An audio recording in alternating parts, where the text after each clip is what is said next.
kayak ini siapa lagi nih kayaknya baru pertama kali lihat gitu kan ya. Udah lewat scroll lagi lah kan. Set beberapa hari kemudian lagi nge-scroll lagi ketemu Kak Doni juga. Ngebahas apa gitu juga lupa. Terus saya makin lama makin penasaran. Terus ternyata udah debat-debat nih sama orang-orang gitu kan ya kok. Saya cek pendeta Henry Tan ya. Henry Tan, Budi Asali, Esra Soro. Nah ya itu. Henry Tan dia dari Oneness ya kok ya. Saya lihat kok kalah ya kan.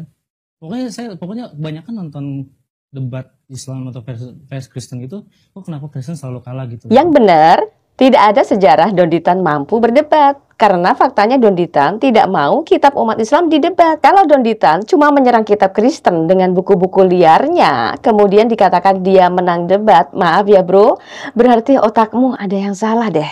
Coba cross-check lagi video debatnya. Ada nggak pihak Kristen atau pendeta diperbolehkan mendebat kitabnya umat Islam secara offline? Nah, itu sebabnya kenapa Donditan selalu menantangin pendeta ngajak debat secara offline. Buktinya, banyak pembongkar kitab Islam di penjara. Sebagian terpaksa harus minta perlindungan pada negara orang. Nah, kalau kamu waras, mestinya berpikir, kalau orang yang mau membongkar kitab Islam dipersekusi, padahal cara kami membongkarnya dengan kitab yang diimani umat Islam juga.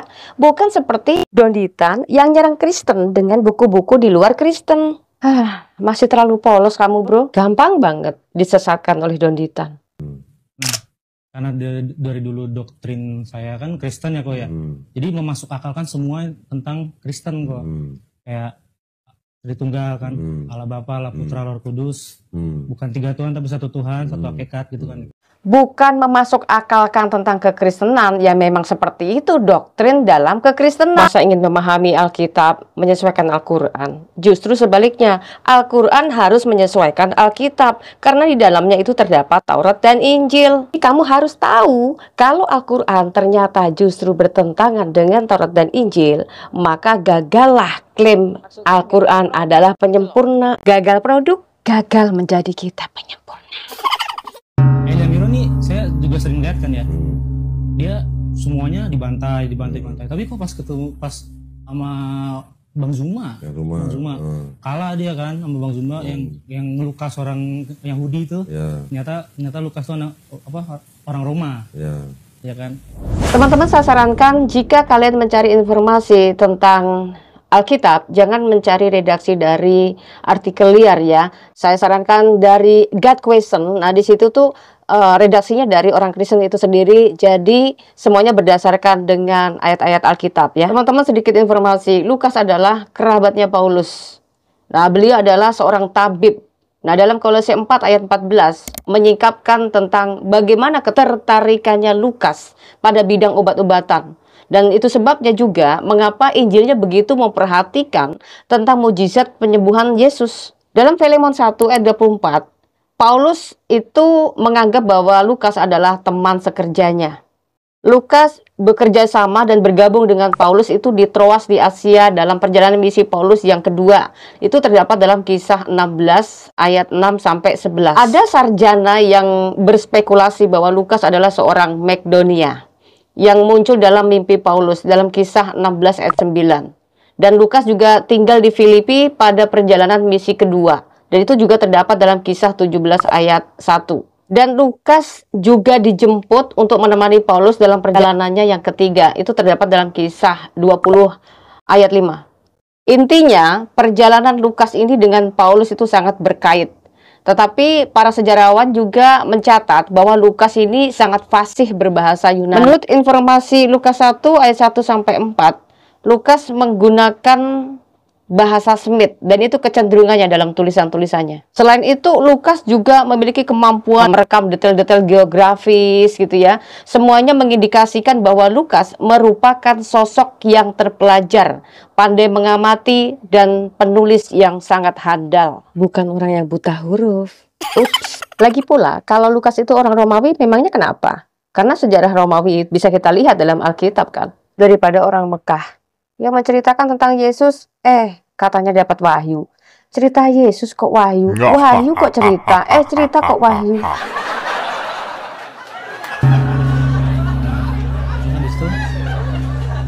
tertarik lah tentang Kodondi gitu kan ya, sama kitab-kitab Kodondi tuh.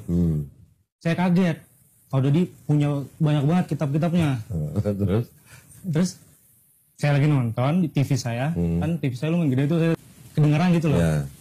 Terus nonton apa tuh boy katanya kan? Kata siapa? Mama. Oh mama. Terus? Ini nonton Donditan sama dia kayak apologet Kristen gitulah. Terus saya lah nggak. Iya apologet Muslim sorry. Terus? Nah terus nggak usah nonton kayak gitu kan nggak penting. Tutup gitu ya. Tutup ya. Anak Tuhan kau boleh nonton ini Donditan gitu kan ya? Iya itu tuh bisa selesai katekisasi kok. Oh. Iya tadi gerejanya apa GKI? Iya GKI. Papa mama juga GKI? Iya papa mama GKI. Oke. Pada rajin ke gereja? Waktu katekisasi iya. Oh. Boy selama ini rajin ke gereja? Ke gereja nggak rajin. Oh nggak rajin. Nah kenapa? Gimana ya tuh? Apa? Males lah udah jujur aja males.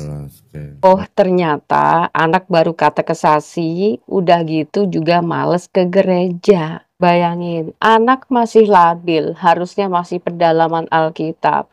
Tiba-tiba langsung keciduk sama Donditan. Ya udah masuk tuh dalam perangkap serigala. Mangsa deh tuh anak yang masih polos, belum tahu tentang kekristenan, tiba-tiba malah menemui Donditan. Ya udah disesatkan saja sekalian. Jadi buat adik-adik semuanya, kalau mamanya melarang untuk kalian tuh nemui Donditan karena kalian itu masih polos, belum tahu tentang Alkitab, belum tahu tentang Al-Quran. Jadi kalau ketemu Donditan, kalian tuh macam makanan ringan gitu loh buat mereka. Tapi kakak kasih pesan ya buat kalian. Ini baca dulu dan pelajari. 2 Petrus 2 ayat 1. Sebagaimana nabi-nabi palsu dahulu tampil di tengah-tengah umat Allah, demikian pula di antara kamu akan ada guru-guru palsu. Mereka akan memasukkan pengajaran-pengajaran sesat yang membinasakan. Bahkan mereka akan menyangkal penguasa yang telah menebus mereka, dan dengan jalan demikian segera mendatangkan kebinasaan atas diri mereka. Dengar. Kitab kita yang datangnya sebelum Islam saja sudah memberitahu pada kita. Artinya ini warning buat kita. Makanya harus banyak belajar dek ya. Baru katekisasi kok langsung ke Donditan.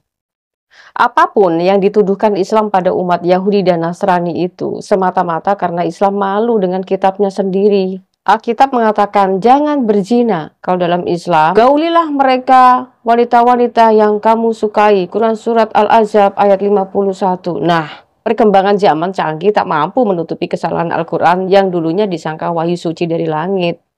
Setelah terbongkar, bahasa Arabnya mampu diterjemahkan ke segala bangsa dan bahasa yang berbeda-beda. Disitulah awal mula Islam panik. Tuduhan Islam terhadap Kristen justru dijawab oleh Al-Qurannya sendiri.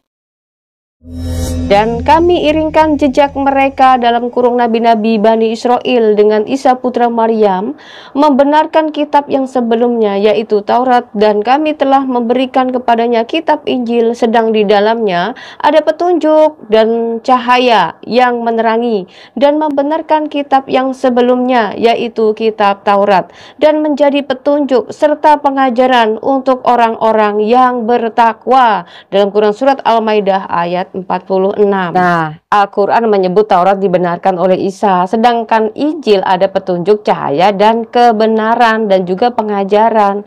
Terus tiba-tiba Donditan mengatakan, pokoknya Injil itu udah nggak jelas, nggak tahu kemana, kitabnya salah semua.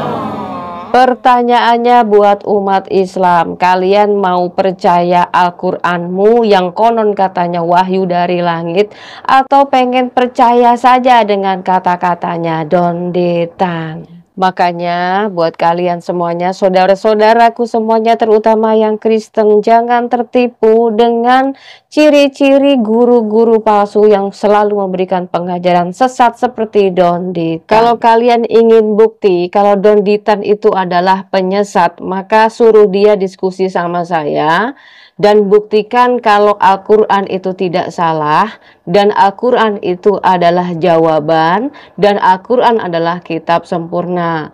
Tapi kalau dia tidak bisa menjawab pertanyaan saya, maka kita labelkan bahwa Donditan adalah guru palsu dan penyesat. Salam waras saudara, Tuhan Yesus memberkati kita semua tanpa memandang agama. Shalom.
usah malu.